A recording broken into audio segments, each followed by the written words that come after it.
How U.S. policy shifts with regard to climate adaptation could have very significant impacts on U.S. foreign assistance writ large, and in many ways that's what happened with the President's emergency plan for AIDS relief a generation ago. The current administration has a new presidential emergency plan, the President's emergency plan for adaptation and resilience. And this could have dramatic impacts on how U.S. foreign assistance is carried out and how it is focused.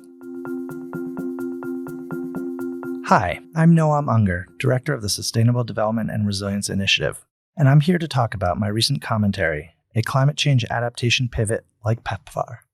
I use the phrase that we are waking up to climate adaptation. This commentary is really about how we in the U.S. seem to be at a pivotal moment for foreign policy, and I compare the current moment to the time during the George W. Bush administration when U.S. foreign policy and U.S. foreign assistance in particular shifted dramatically to focus on responding to the HIV/AIDS crisis. And this commentary asks, are we at a similar moment with regard to climate change adaptation?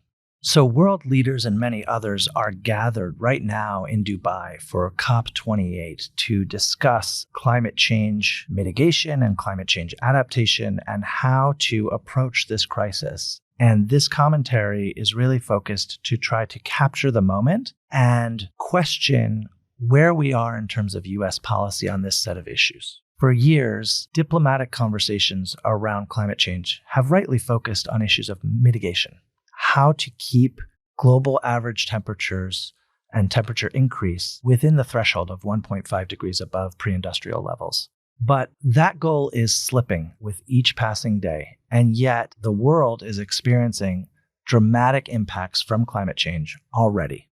Roughly 3.5 billion people on the planet live in contexts that are particularly vulnerable to climate change. And so the pressures to focus more and more on the impacts and preventing them and building the resilience of communities and the resilience of infrastructure to climate change is increasingly on the agenda. A big takeaway is that while in some respects we may be at a similar moment in terms of things feeling really dark and policy shifting to focus on the crisis in a serious way, the approach is different than it was for HIV/AIDS a generation ago. And the US government is really trying to leverage private sector investments for adaptation and resilience, and there are significant returns for the private sector. And so the commentary explores some of that with regard to insurance, with regard to multinational corporations, and what they get, the returns that they get from investments in resilience around the world for their supply chains. How U.S. policy shifts with regard to climate adaptation could have very significant impacts on U.S. foreign assistance writ large. And in many ways, that's what happened with the President's emergency plan for AIDS relief a generation ago. The current administration has a new presidential emergency plan, the President's emergency plan for adaptation and resilience. And this could have dramatic impacts on how U.S. foreign assistance is carried out and how it is focused. I wrote this commentary with research assistance from Madeline McLean. And to read the full commentary, A Climate Change Adaptation Pivot Like PEPFAR, please visit csis.org.